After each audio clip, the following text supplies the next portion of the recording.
మరి ఈరోజు దేవుని యొక్క వాక్యాన్ని ప్రసంగ పట్టణంగా ఏ వాక్యం చదివించానండి? ఆదికాండము 1వ అధ్యాయము 3 నుండి 5 వచనాలు. ఈ వాక్యాన్ని బట్టి నేను దేని గురించి చెప్పాలనుకుంటున్నానని మీరు అనుకుంటున్నారు? ఏమండి? నిశాంతి అంతా తెలివైనడు చూడండి. సరే, నేను దేని గురించి అనేది మీకు అర్థమవుతుంది. 5వ వచనంలో ఆఖరి మాట చూడండి, ఆఖరి లైను, ఒక దినమాయెను. ఏంటండి? 8వ వచనంలో ఆఖరి మాట చూడండి. అంటే మరి 2వ దినమాయెను అన్నప్పుడు ముందుదేమనాలా? ఏమండి? 11వ వచనంలో 3వ దినమాయెను, 19వ వచనంలో 4వ దినమాయెను, 23వ వచనంలో 5వ దినమాయెను. ఇలాగా అన్నప్పుడు మరి 5వ వచనంలో రాయబడిన మాట ప్రకారం ఏమనాలి చెప్పండి? మొదటి. సరే, వారానికి మనకి ఎన్ని రోజులు చెప్పండి? 7 రోజులు. ఏ రోజుతో ప్రారంభమవుతుంది వారము? చెప్పాలి. అనుమానంగా చెప్పకండి. ఆదివారం అంటారా, శనివారం అంటారా? ఏమండి? ఆదివారంతో ప్రారంభమవుతుంది, అంతే కదా?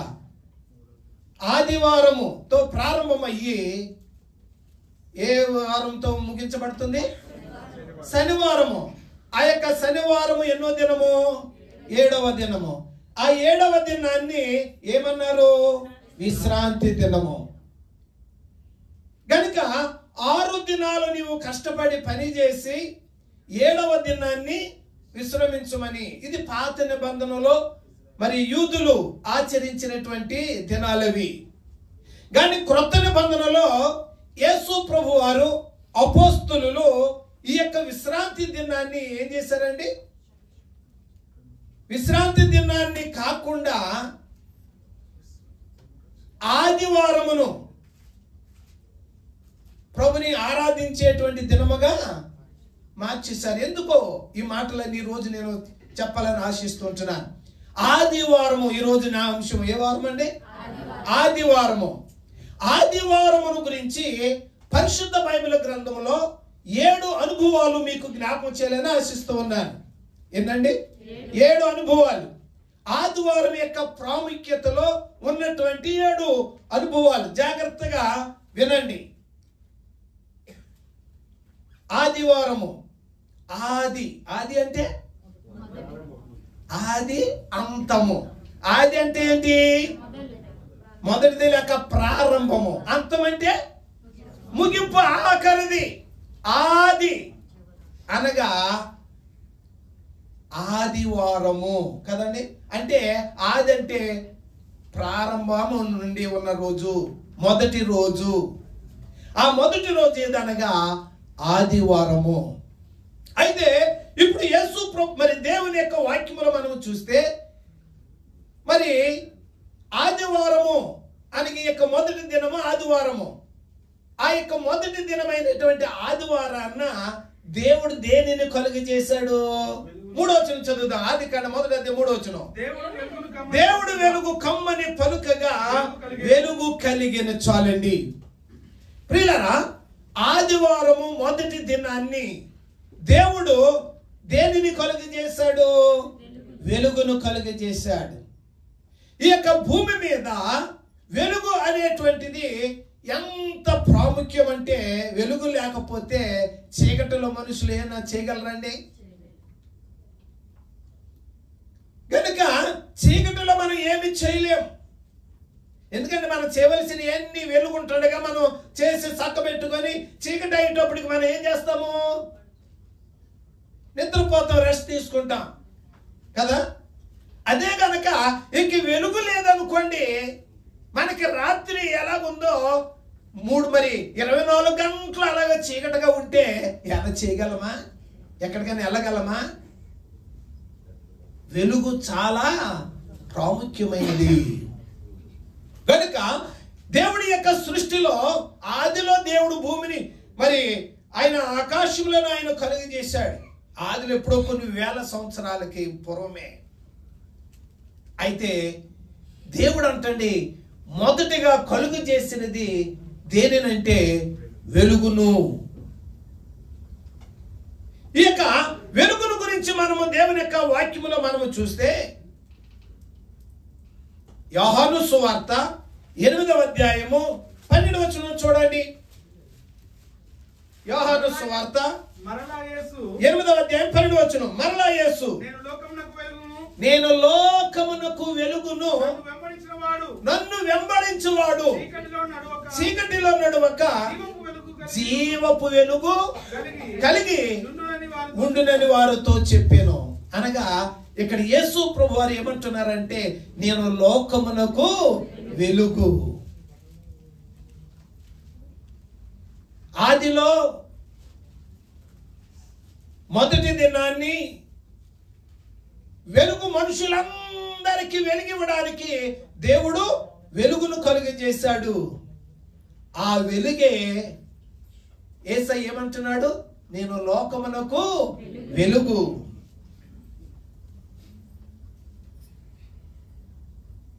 కనుక దేవుడు లేకపోతే ఈ యొక్క వెలుగే లేదు.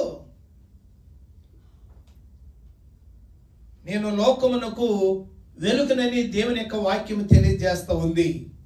అది యోహాను సువార్త 1వ అధ్యాయము 9వ వచనంలో ఒక మాట చదువుదాం. నిజమైన వెలుగు ఉండెను, అది వచ్చుచు ప్రతి మనుష్యుని ఏం చేస్తుందండి, వెలిగించుచున్నది. యేసు ప్రభు ఏమంటున్నాడు, నేను లోకమునకు నిజమైన వెలుగు. అబద్ధమైంది కాదు, నిజమైన వెలుగు. అది మనుషులందరినీ ఏం చేస్తుందండి, వెలిగించుచున్నది. ఎన్ని వివరించాలంటే సమయం మనకు సరిపోదు. వెలుగైనటువంటి దేవుడు, ఆ వెలుగైనటువంటి దేవుణ్ణి ఎవరైతే నమ్ముకుంటారో వారు ఏమవుతారండి, వెలుగు సంబంధులుగా ఉంటారు. ఎవరు వెలిగించింది? దేవుని యొక్క వాక్యములో మనం చూస్తే అపోస్తలుల కార్యములు 9వ అధ్యాయము 3వ వచనాన్ని చదువుదాం. అపోస్తలుల కార్యములు 9వ అధ్యాయం 3వ వచనం. అతడు అనగా ఎవరండి? సౌలు. ప్రయాణము చేయొచ్చు దమస్కు దగ్గరకు వచ్చినప్పుడు అకస్మాత్తుగా ఆకాశము నుండి ఒక వెలుగు అతని చుట్టూ ప్రకాశించెను. అప్పుడు అతడు సౌలా సౌలా నీవేళ నన్ను హింసించుచున్నావని తనతో ఒక స్వరము పలుకుట వినెను. చాలండి, ఈ స్వరము ఎక్కడి నుంచి వినబడుతుంది? ప్రియులారా గమనించండి. యేసు ప్రభువారు ఈ లోకానికి వచ్చి మానవులందరి కొరకు తన రక్తాన్ని కార్చి చనిపోయి సమాధి చేయబడి తిరిగి లేచి పరలోకానికి ఆరోహణమయ్యారు. ఆయన ఏర్పాటు చేసుకున్నటువంటి 12 మంది శిష్యుల ద్వారా ఆయన గురించి సువార్త ప్రకటించబడుతూ ఉంటుండగా మరి వందల మంది వేలాది మంది ప్రజలు యేసు ప్రభుని దేవుడిగా నమ్మి రక్షకుడిగా అంగీకరించి సంఘముగా చేర్చబడి సంఘము అనుదినము విస్తరిస్తూ ఉంటే సౌలు అనేటువంటి యవనస్తుడు ఆయనకేం కలిగిందండి? అందరూ క్రైస్తవులుగా మారిపోతున్నారే, ఈ క్రైస్తవ్యము లేకుండా చేయాలని సంఘమును హింసించుచుండెను. సంఘం అంటే ఎవరు? యేసుక్రీస్తు రక్తము చేత కడగబడినటువంటి పరిశుద్ధుల యొక్క సమూహమే సంఘం. వాళ్ళందరినీ హింసిస్తూ ఉన్నాడు. సౌలు పెట్టేటువంటి హింసలకి అనేక మంది క్రైస్తవులు తమ తమ ప్రాంతాలు విడిచి పారిపోయారు. వారిలో కూడా ఎవరున్నారో శిష్యులు కూడా భయపడి పారిపోయారు. దమస్కు దగ్గర ఉన్నారని తెలిసినప్పుడు ఆ దమస్కులో ఉన్నటువంటి వీళ్ళందరూ కూడా చంపడానికి అన్ని రకాలైనటువంటి అధికార పత్రాలు తీసుకుని వెళ్ళిపోతూ ఉన్నాడు. ఎక్కడికి? దమస్కులో ఉన్నటువంటి ఈ క్రైస్తవ శిష్యులను హింసించి చంపడానికి వెళ్తా ఉన్నప్పుడు మార్గ మధ్యలో ఏం కలిగిందండి? అకస్మాత్తుగా వెలుగు కలిగెను. ఎప్పుడైతే వెలుగును ఇతడు చూచాడో, మరి గుర్రం మీద వెళ్తున్నాడు, దేని మీద వెళ్తున్నాడు, నేల మీద పడ్డాడు. పడినప్పుడు అతని కళ్ళు గుండివైపోయి చూడలేకపోతున్నాడు. ఆ వెలుగులో నుంచి ఒక స్వరం వినబడుతుంది, సౌలా సౌలా నీవు నన్నేలా హింసించుచున్నావు. ఆ స్వరం వినగానే సౌలు ఏమంటున్నాడు? ప్రభువా నీవు ఎవడవు, నీవెవడవు? అప్పుడు ఏమన్నాడండి? నీవు హింసించుచున్న యేసుని. దేవునికి స్తోత్రం. ఈ వెలుగులో ఉన్నటువంటి స్వరము, ఈ స్వరము ఎవరిది? నీవు హింసించుచున్న యేసును అనగా ఇప్పుడు అర్థమైందండి. ఈ యొక్క వెలుగు ఎవరు? ఆయన అన్నాడు, నేను లోకానికి వెలుగై ఉన్నాను, నేను లోకమునకు వెలుగును. ఆ వెలుగు ఏం చేస్తుందంటే అందరినీ, మనుషులందరినీ ఏం చేస్తుంది? వెలిగించుచున్నది. అయితే అక్కడ సౌలు అనబడినటువంటి ఆ యొక్క వ్యక్తిని ప్రభు వెలిగించాడు. వెలిగించిన తరువాత ఆ సౌలును పౌలుగా మార్చాడు. ఆయన్ని దేవుడు ఏం చేశాడో చూద్దాం. 26వ అధ్యాయము అపోస్తలుల కార్యములు 26వ అధ్యాయము 18వ వచనాన్ని చదువుదాం. అపోస్తలుల కార్యములు 26వ అధ్యాయము 18వ వచనం. జాగ్రత్తగా వినండి. నీవు నన్ను చూచి ఉన్న సంగతిని గూర్చియు, నేను నీకు కనబడబోవు సంగతిని గూర్చియు, నిన్ను పరిచారకునిగాను సాక్షినిగాను నియమించుటకై కనబడి ఉన్నాను.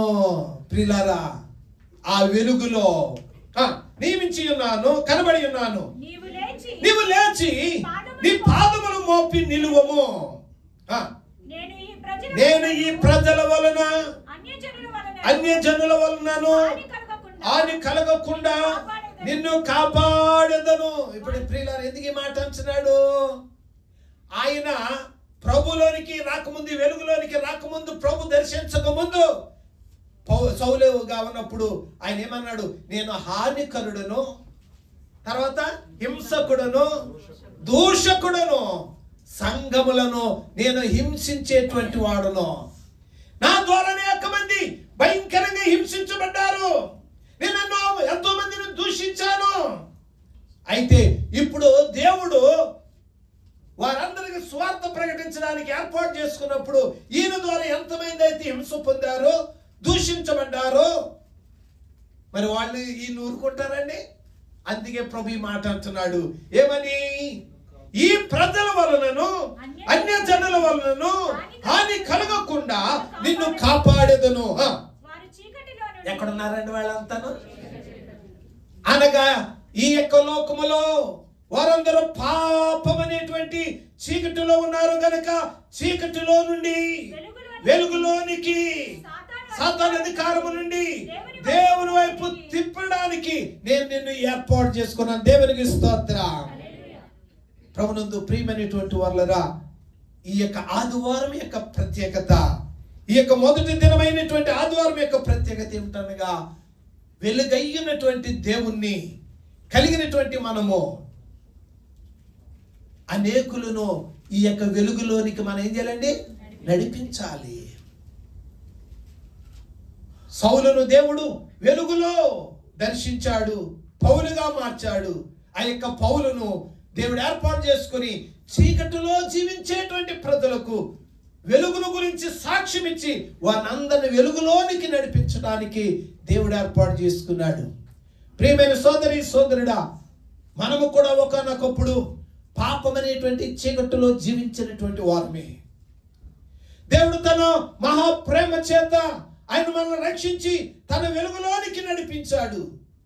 అందుకే దేవుని యొక్క వాక్యములో ఆయన ఏమంటున్నాడంటే, మత్తయి సువార్త 5వ అధ్యాయము 14వ వచనం ఏముంది? మత్తయి సువార్త 5వ అధ్యాయం 14వ వచనం. మీరు లోకమునకు వెలుగై ఉన్నారు. మనం లోకములో ఎలాగున్నామండి? నిజంగా చెప్పండి, నేను లోకానికి నేను వెలుగుగా ఉన్నాను అని ధైర్యంగా చెప్పండి. చెప్పరే? నేను లోకానికి వెలుగై ఉన్నాను అని అనడానికి మనం ఏం చేయాలి? 16వ వచనం చూడండి. అదే మత్తయి సువార్త 5వ అధ్యాయం 16వ వచనం. ఏంటండి? మనుష్యులు మీ సత్క్రియలను చూచి పరలోకమందున్న మీ తండ్రిని మహిమపరచునట్లు ఏంటండి? వారి ఎదుట మీ చీకటిని మీ వెలుగును ప్రకాశింపనీయుడి. ప్రియులను గమనించండి, వారి ఎదుట. ఎవరి ఎదుట? ఎవరైతే చీకటిలో ఉన్నారో ఏమండి, వారి మధ్యన. మరొకసారి చూడండి ఎంత చక్కగా రాయబడ్డదో. మరొకసారి చదువు బాబా. మనుషులు మీ సత్క్రియను చూసి. ఎవరి సత్క్రియలు? ఎవరైతే వెలుగైనటువంటి యేసు క్రీస్తుని గురించి ప్రకటిస్తున్నారో, వెలుగులోనికి వచ్చారో వారు ఏ క్రియలండి? మన వెలుగునంటే ఎలాగ చూపించాలి? సత్క్రియలు అనగా మంచి క్రియల ద్వారా మన యొక్క వెలుగును చూపించాలి. పరలోకమందున్నటువంటి దేవుడు మహిమపరచబడినట్లు వారి ఎదుట మీ వెలుగును ప్రకాశింపనీయుడి. దేవునికి స్తోత్రం. మన వెలుగు ఎలాగా? మన యొక్క సత్క్రియలు, మంచి కార్యముల వలన మన యొక్క వెలుగును వారి మధ్యన ఏం చేయాలండి? ప్రకాశింపనివ్వాలి. కనుక యేసయ్యను నమ్మినటువంటి వారికి ఒక మాట తెలియజేయబడింది. ఏమనగా వారు వెలుగు సంబంధులని దైవవాక్యం తెలియజేస్తా ఉంది. మన జీవితాల్లో వెలుగు ఉండాలి. ఆ వెలుగు ఎవరంటే యేసు అంటున్నాడు, నేను లోకానికి వెలుగుని. ఇశ్రాయేలీయుల యొక్క మరి ఐగుప్తు దేశంలో ఉన్నప్పుడు ప్రియులను గమనించండి, మోషే ద్వారా 10 అద్భుతాలు ఎవరికి? ఇశ్రాయేలీయులకి. ఆ అద్భుతాలు ఐగుప్తీయులకి ఏంటి? తెగుళ్ళు. ఈ 10 తెగుళ్ళలో ఒక తెగులు ఏమిటంటే చీకటి. ఎన్ని దినాలు? 3 దినాలు చీకటి. అక్కడ ఒక మాట రాయబడింది, ఐగుప్తీయులందరికీ వారి యొక్క నివాస స్థలాల్లో చీకటి ఉంటే ఇశ్రాయేలీయుల యొక్క ఈ నివాస స్థలములో ఏముందంటండి? 10వ అధ్యాయం నిర్గమకాండము 23వ వచనం చూడండి. ఎందుకంటే మొదటి మాటే కొద్ది పెద్దది, కనమయ్యని సింపుల్ గా నేను మీకు తెలియజేసేస్తాను. నిర్గమకాండము 10వ అధ్యాయం 23వ వచనం. 3 దినములు ఒకరినొకడు కనుగొనలేదు, తానున్న చోట నుండి లేవలేకపోయాను. ఎక్కడ గమనించండి, అయినను ఇశ్రాయేలీయుల యొక్క వారి నివాసములలో వెలుగుండెను. చీకటి ఉంటేనంటండి అక్కడ ఏమి రాయబడింది? వారు ఉన్నటువంటి స్థలములో నుంచి కదలలేకపోయారంట. కనీసం మన ఇంటిలో మనము చీకటి నైట్ పడుకుంటాం, కరెంట్ ఆరిపోయింది అనుకోండి, బాత్రూమ్కి వెళ్ళాలి, మనకి ఏ గుమ్మం ఎక్కడుందో తడుగునైనా ఏం చేస్తాం? వెళ్తాం.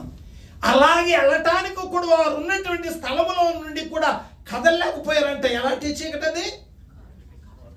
కటికి చీకటి, అంత భయంకరమైన చీకటి. కానీ ఇశ్రాయేలీయుల యొక్క నివాస స్థలములలో ఏముందండి? వెలుగుంది. ఆ వెలుగు ఎవరనగా మనము నమ్మినటువంటి మన రక్షకుడైన యేసు. నీలో యేసయ్య ఉన్నట్లయితే నీవు వెలుగు నీలో ఉంటుంది.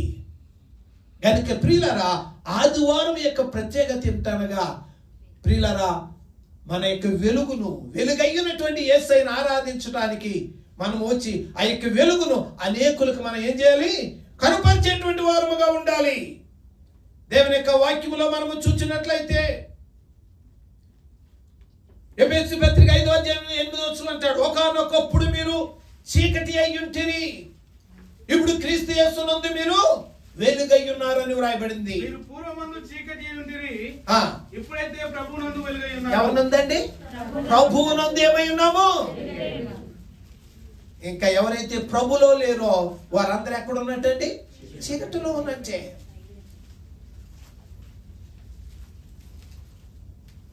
కీర్తనలో 27వ కీర్తన మొదటి వచనంలో భక్తుడు ఒక మాట అంటున్నాడు, చదువుదా.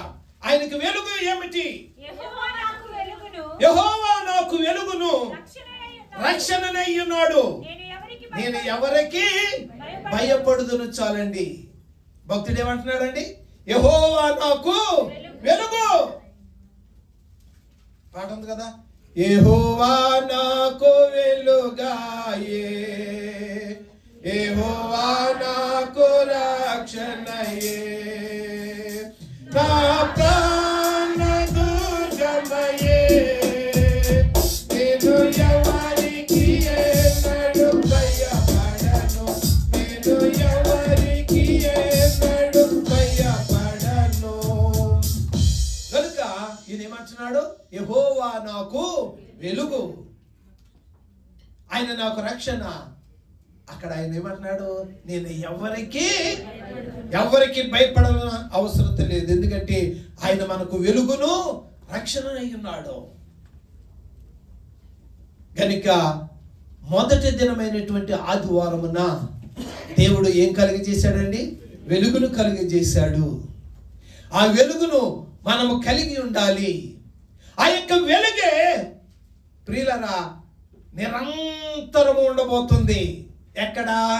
చూడండి, ఒక మాట చదువుదాం. దేవుని యొక్క వాక్యములో మనము చూసినట్లయితే మరి ప్రకటన గ్రంథం 21వ అధ్యాయం 23వ వచనాన్ని చదువుదాం. ప్రకటన గ్రంథము 21వ అధ్యాయం 23వ వచనం నుండి. దానిలో ఏ దేవాలయం నాకు కనబడలేదు, సర్వాధికారి అయిన దేవుడు ప్రభువును గొర్రె పిల్లయు దేవాలయమై ఉండెను. ఆ పట్టణములో గమనించండి, ప్రకాశించుటకై సూర్యుడైనను చంద్రుడైనను దానికి అక్కరలేదు.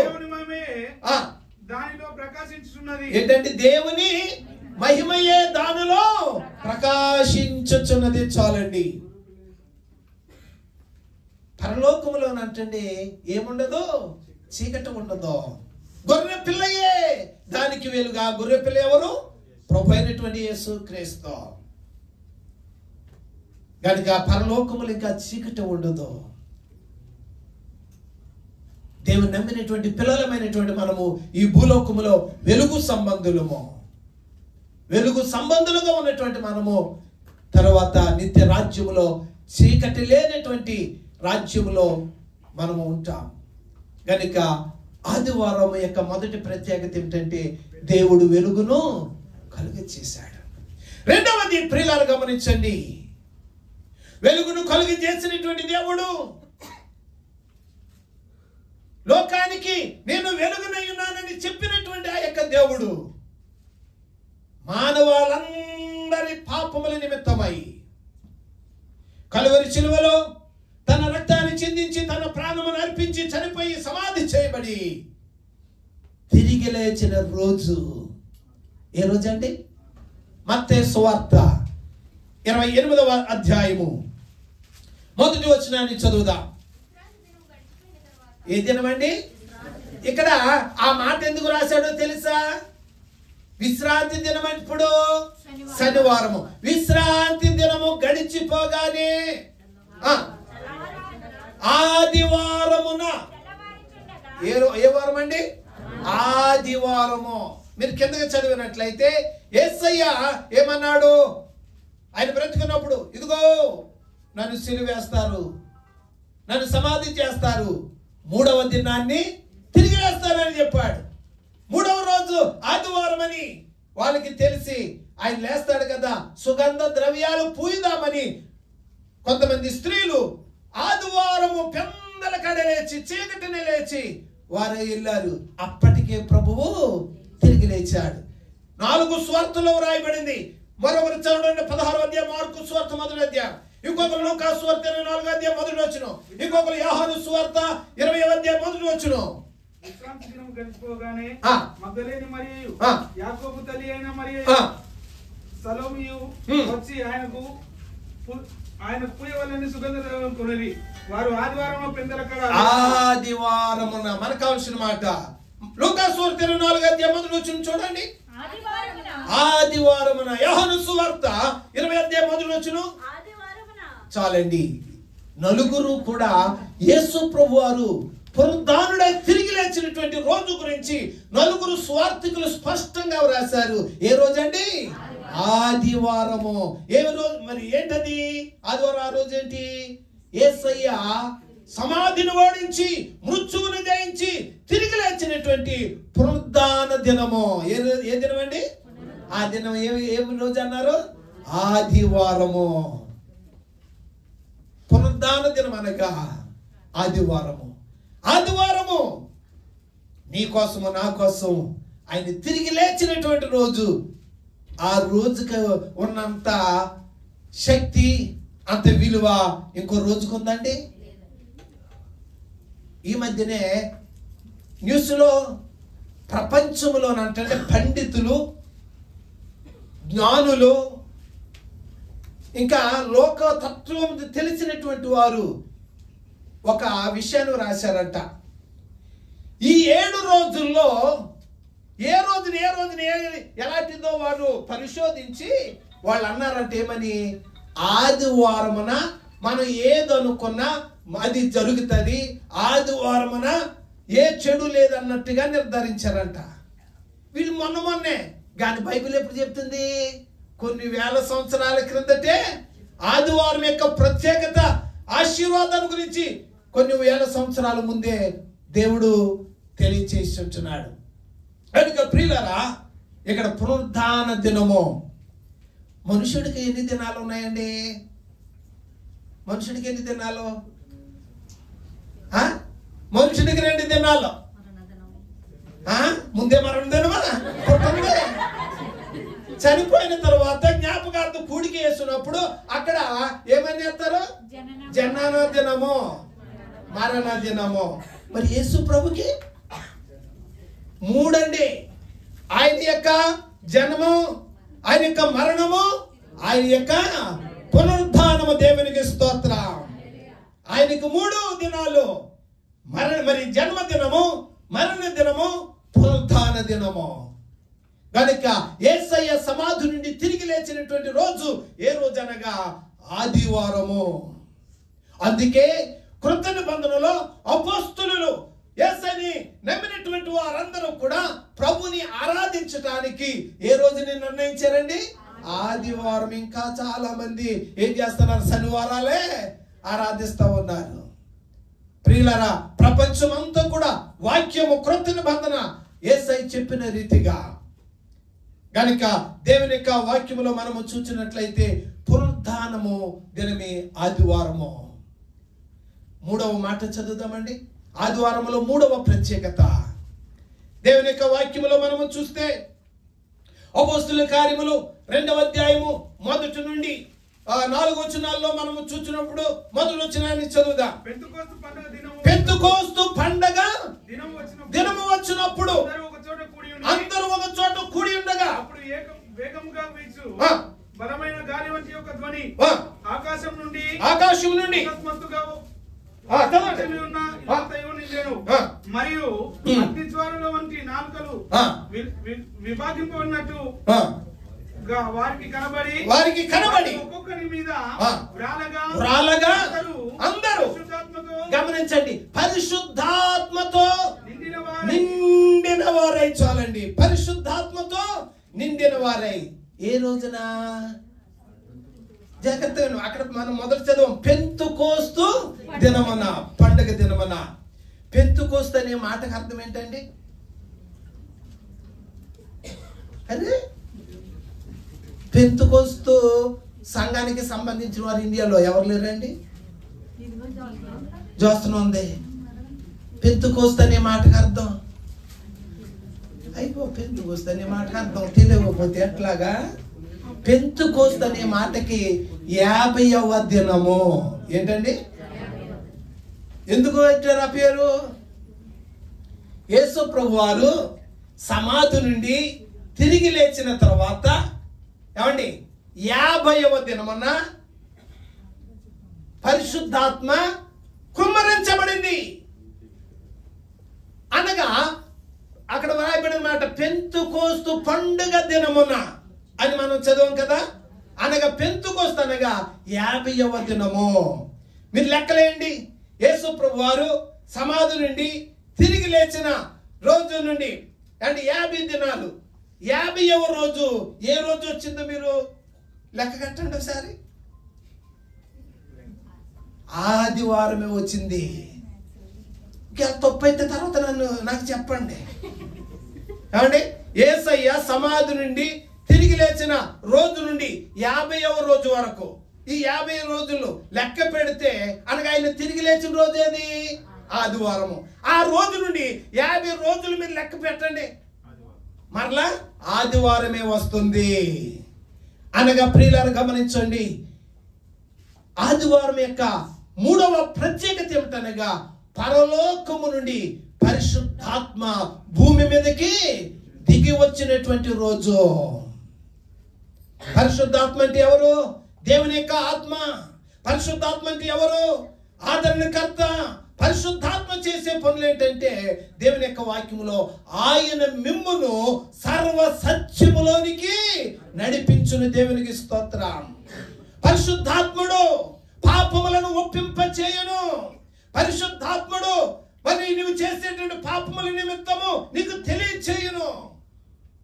పరిశుద్ధాత్ముడు ఏం చేస్తాడంటే ప్రియులరా, అక్కడ వారు పరిశుద్ధాత్మను పొందుకున్న తరువాత పేతురు గారు లేచి నిలబడి ఆయన వాక్యము చెప్పినప్పుడు ఏం చేశారండి?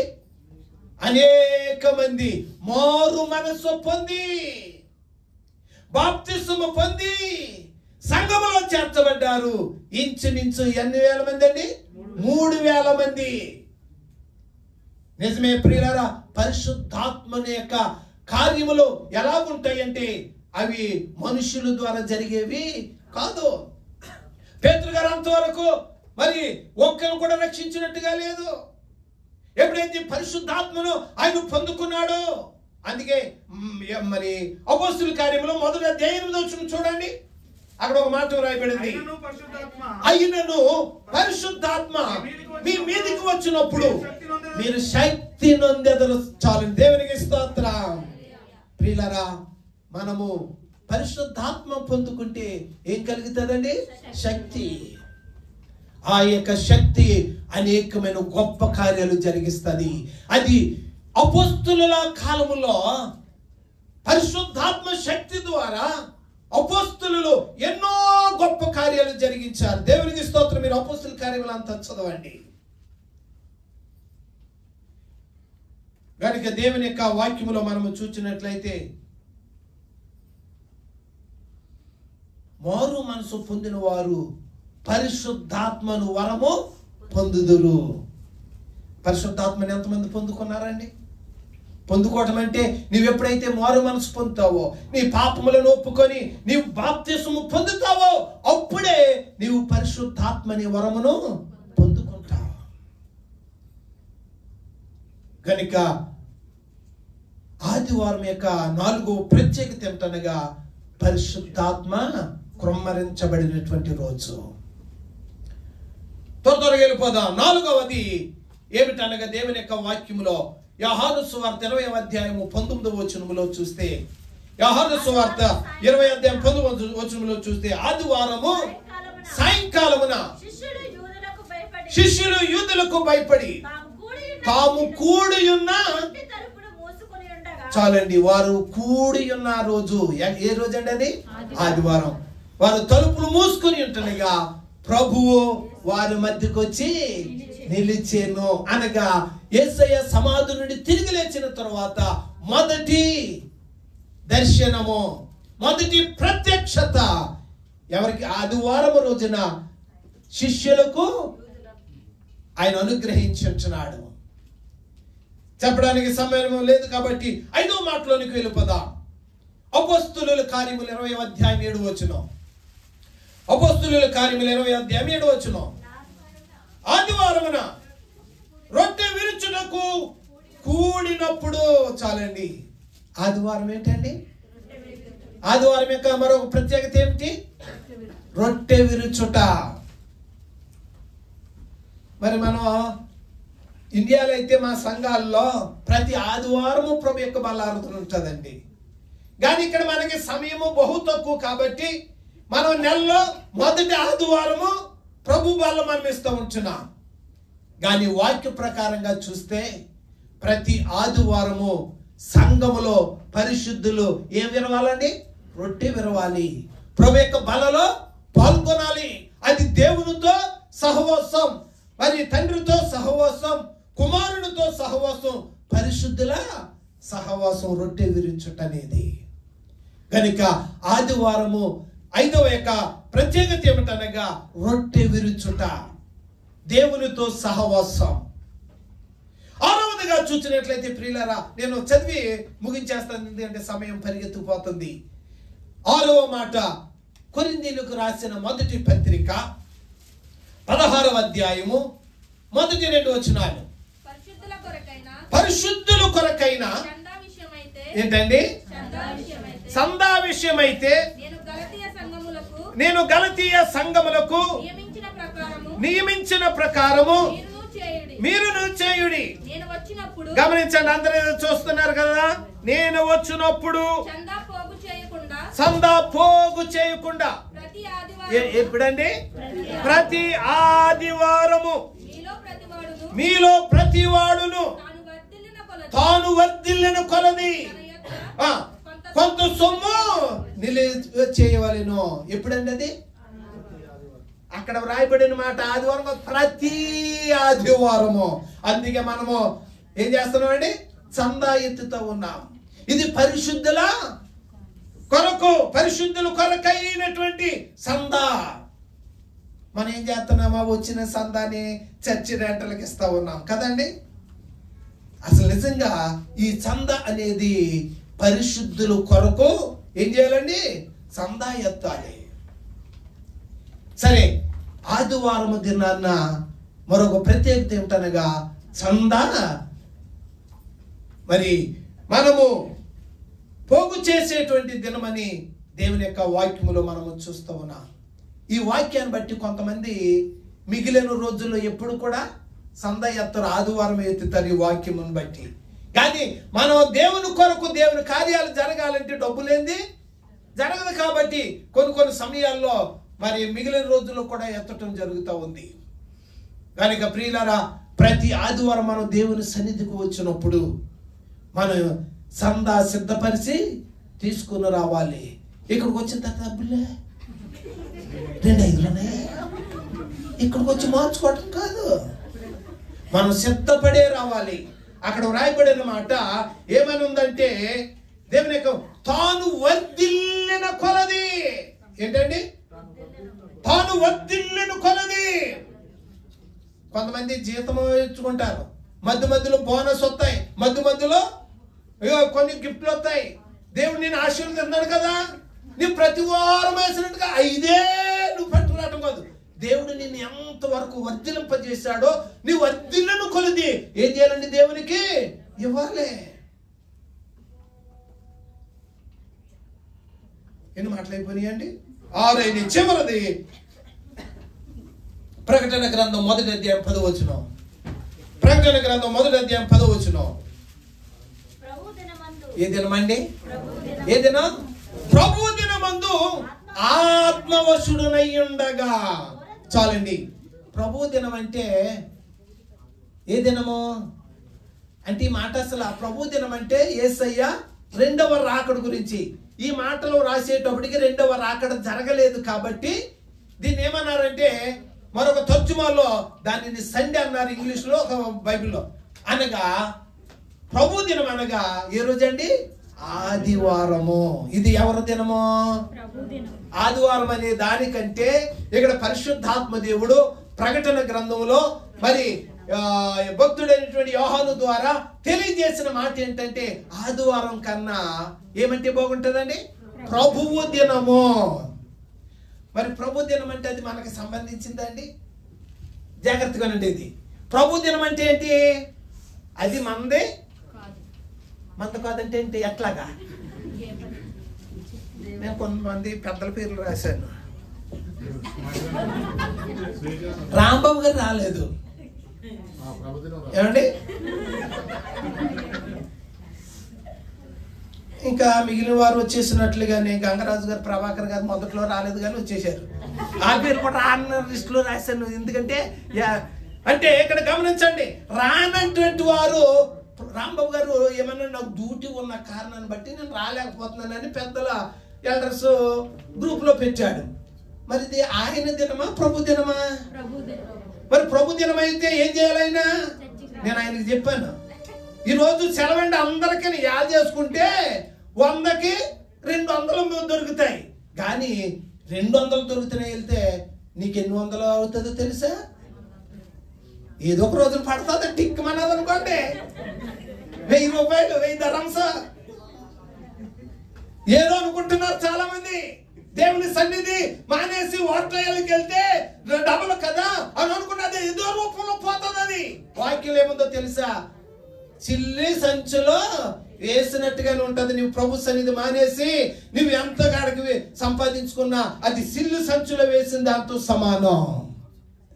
ప్రభు దినం అంటే ప్రభు కొరకు మనము ఉపయోగించాలి. నేటి దినాలలో చాలా మంది ప్రభు దినాన్ని నిర్లక్ష్యం చేసి రోడ్లంటే శికారులు చేస్తూ ఉన్నారు, షాపులంటే శికారులు చేస్తూ ఉన్నారు, స్నేహితులతో బీచ్లంటే తిరుగుతూ ఉన్నారు. దేవుని సన్నిధి మానేసి, ప్రియులారా, దేవుడు మనకు అన్ని ఇస్తూ ఉన్నాడు, ఆరోగ్యం ఇస్తూ ఉన్నాడు, సకల దీవెన ఆశీర్వాదాలు ఇస్తున్నాడు, మంచి ఉద్యోగం ఇస్తున్నాడు, మంచి మేడమిత్రులు ఇస్తున్నాడు. అన్ని కలిగినప్పుడు దేవుని సన్నిధిని నిర్లక్ష్యం చేసేటువంటి నీవు ఏదో ఒక దినాన్ని, ప్రభు దినాన్ని నిర్లక్ష్యం చేస్తున్నందుకు దేవుడు నీకు చూపిస్తాడు. కనుక ప్రియులారా, ప్రభు దినం అంటే ప్రభువు కోసమే మనం ఉపయోగించాలి. అయినా రోజంతా మనము ఉపయోగించట్లేదు కదా, 1-2 గంటలే కదా. దేవుడు నీకు ఆరోగ్యం ఇస్తున్నాడు. నువ్వు ప్రయాణం చేస్తున్నప్పుడు ఎటువంటి ప్రమాదాలు జరగకుండా కాపాడుతున్నాడు. అన్ని రకాలుగా నిన్ను దీవిస్తూ ఉంటే కనీసం మనం దేవుని సన్నిధికి వెళ్ళి ఆయన ఆరాధించలేనటువంటి స్థితిలో ఉన్నామంటే అంతకంటే దౌర్భాగ్య స్థితి మరొకటి ఉండదు. నువ్వు దేవుని సన్నిధికి రాకపోతే రేపన్న దినాన్ని నీకు దేవుని రాజ్యంలో చోటు ఉంటుందా? కానీ అగ్ని గంధములతో మండే గుండములో నీవు యాతన పడాలి, బాధపడాలి. దాని నుండి తప్పించడానికి దేవుడు తన సేవకుల ద్వారా, దేవుని యొక్క వాక్యము ద్వారా హెచ్చరిక చేస్తూ ఉంటున్నాడు. ప్రభు దినాన్ని ప్రభు దినంగానే మనము ఆరాధిద్దాం. కనుక 7 అనుభవాలు ఆదివారం అనగా మొదటి దినం ఆదివారం దేవుడు ఏం చేశాడండి? వెలుగును కలుగ చేశాడు. వెలుగు కలుగ చేసినటువంటి దేవుడు వెలుగై ఉన్నాడు. ఆయన నమ్మిన నీవు నేను మనందరం ఏమై ఉండాలి? వెలుగుగా ఉండాలి. రెండవది చెప్పండి, రెండవది అప్పుడే మర్చిపోయారా? యేసయ్య మనందరి పాపం కొరకే సిలువ వేయబడి సమాధి చేయబడి తిరిగి లేచిన రోజు, అది పునరుత్థాన దినము ఆదివారము. మూడవది పరిశుద్ధాత్మ కుమ్మరించబడినటువంటి రోజు. నాలుగవది శిష్యులకు ఆయన ప్రత్యక్షమైనటువంటి రోజు. ఐదవది రొట్టె విరచడానికి కూడేటువంటి రోజు. ఆరవది సందా మనము ఇచ్చే రోజు. ఏడవది ప్రభు దినమందు ఆత్మవశులమైపోవాలి. అనగా ఆదివారం మనము ఆత్మవశులమైపోవాలి, దేవునిలో లీనమైపోవాలి, దేవునిలో కలిసిపోవాలి. అప్పుడే పరలోక మర్మాలు దేవుడు నీకు బయలుపరుస్తాడు.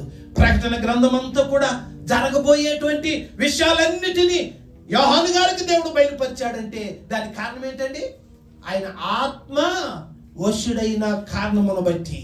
కనుక మనము కూడా ప్రభు దినాన్ని, మన ఈ లోకాశలను, లోకాన్ని విడిచిపెట్టి ప్రభులో మనం ఏమైపోవాలండి? ఆత్మవశులం అయిపోవాలి. అటువంటి కృప ప్రభు మనకు అనుగ్రహించును గాక.